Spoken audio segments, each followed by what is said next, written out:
Hey everyone, welcome to my channel. শুভ নববর্ষের শুভেচ্ছা এবং অভিনন্দন সকলকে। আশা করি তোমরা সকলে খুব ভালোই আছো। তো আজকে ভিডিওটা দিতে অনেক লেট হয়ে গেছে, তার জন্য ক্ষমা প্রার্থী আমি। আর আজকে যে ভিডিওটা বানিয়েছি সেটা হয়েছে গিয়ে আমাদের সাজনের রেসিপি।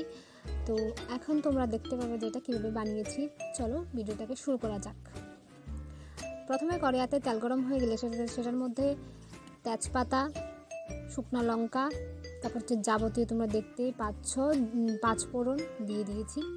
এবং এগুলো একটু যখন হয়ে যাবে তারপর এটার মধ্যে আমরা সাজনাটা দিয়ে দেব। সাজনাটা দিয়ে ওটার মধ্যে আমরা কিছুবার মশলা নিয়ে নেব। মশলার মধ্যে থাকবে হলুদ, আদা বাটা, পেঁয়াজ বাটা, জিরে, ধনে, লবণ, এগুলো সবগুলো মিক্স করে এগুলোকে দিয়ে দিলাম। সবগুলো দিয়ে ভালো করে মিশিয়ে এটাকে কিছুক্ষণ লো ফ্লেমে ফুটিয়ে নেব।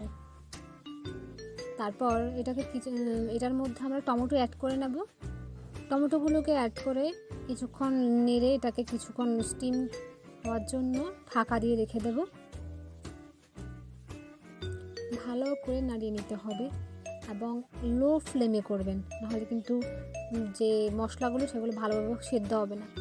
এবার আমরা কিছু মাছকে লবণ হলুদ মাখিয়ে এটাকে ভাজির জন্য তেলে দিয়ে দিলাম। এরকমভাবে মাছগুলোকে ভাজি করলাম। তারপর আলু ভাজি করে নিলাম, এরকমভাবে সাইজ করে দেখে নিতে পাচ্ছেন। তারপর এগুলো দিয়ে দেব। যে তরকারিগুলো তখন হয়েছে ওগুলোর মধ্যে আমরা এখন আলুগুলো দিয়ে দেব। আলুগুলো দিয়ে বেশ কিছুক্ষণ নাড়িয়ে নেব। তারপরে দেখতে পাচ্ছ কি সুন্দর একটা কালার চলে এলো। এবার এটার মধ্যে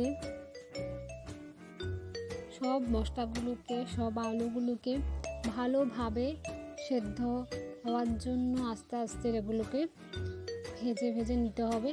লো ফ্লেমে করতে হবে যাতে মশলাগুলো পুড়ে না যায়। তারপর আমরা এটার মধ্যে জল অ্যাড করে দেব।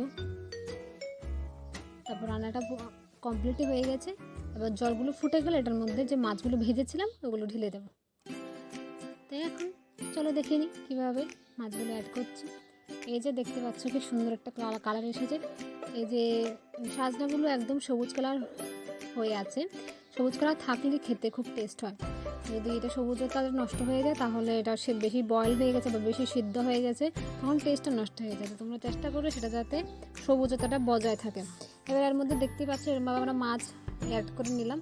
এবার এটাকে আরেকটু ফুটিয়ে নিলাম। তারপর আমাদের ডিশটা কমপ্লিট হয়ে গেল। এবার চলো তোমরা দেখতে থাকো ফাইনাল লুকটা। আমাদের রান্না একদম কমপ্লিট। এভাবে তোমরা পরিবেশন করে নিতে পারো।